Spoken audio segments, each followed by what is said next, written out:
Hi friends, welcome back to my channel. ಇವತ್ತಿನ ವಿಡಿಯೋದ ಚಟ್ನಿ ಮಾಡೋದು ಹೇಗೆ ಅಂತ ತೋರಿಸ್ಕೊಡ್ತಾ ಇದ್ದೀನಿ. ಚಟ್ನಿ ಮಾಡೋಕ್ಕೆ ಕಾಯಿ ತುರಿ, ಬೆಳ್ಳುಳ್ಳಿ ನೀಟಾಗಿ ಮಿಕ್ಸಿಗೆ ಹಾಕಬೇಕು. ಬೆಳ್ಳುಳ್ಳಿ ಒಂದು ಸಣ್ಣದೊಂದು ಬೆಳ್ಳುಳ್ಳಿ ತಂದಿದ್ದೀನಿ, ಒಂದು ದೊಡ್ಡ ಕಾಯಿ ತಂದಿದ್ದೀನಿ. ಸರ್ದಿ ನೀಟಾಗಿ ಹಾಕೊಂಡಿದ್ದೀನಿ ನಾನು. ನೆಕ್ಸ್ಟು ಕಡಲೆ ಹಾಕ್ತಿದ್ದೀನಿ, ಹುರ್ಗಡ್ಲೆ.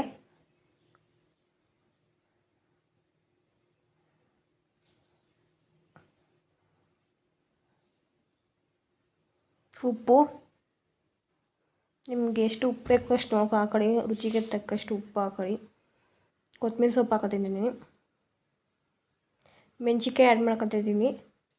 ನಮ್ಮ ಮನೇಲಿ ಜಾಸ್ತಿ ಮೆಣಸಿನ್ಕಾಯಿ ಇಲ್ದಿರೋ ಕಾರಣ ನಾನು ಒಣಮೆಣ್ಸಿನ್ಕಾಯಿನೂ ಆ್ಯಡ್ ಮಾಡ್ಕೊತಾಯಿದ್ದೀನಿ. ಎರಡನ್ನೂ ಮಿಕ್ಸ್ ಮಾಡ್ತಾಯಿದ್ದೀನಿ.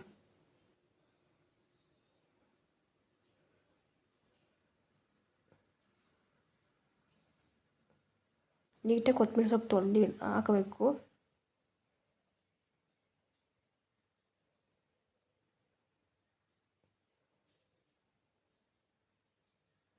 ನೋಡಿ, ಮೆಣಸಿನ್ಕಾಯಿ ಹಾಕೋತಾಯಿದ್ದೀನಿ. ಒಂದು 5ರಿಂದ 6 ಒಂದು ಸ್ವಲ್ಪ ನೀರು ಹಾಕಿ ರುಬ್ಕೋಬೇಕು ನೀಟಾಗಿ ನುಣ್ಣಗೆ.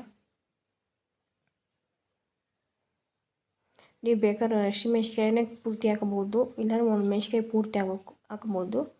ನಾನು ಈ ಥರ ಮಿಕ್ಸ್ ಮಾಡ್ಕೊಳ್ಳೋದು ಸರಿ ಅನಿಸುತ್ತೆ. ಒಬ್ಬೊಂದು ಸ್ವಲ್ಪ ಗ್ಯಾಸ್ಟ್ರಿಕ್ ಬರೋಲ್ಲ, ಅದಕ್ಕೆ ಈ ಥರ ಮಿಕ್ಸ್ ಮಾಡ್ಕೊಂಡಿದ್ದೀನಿ ಅಷ್ಟೇ.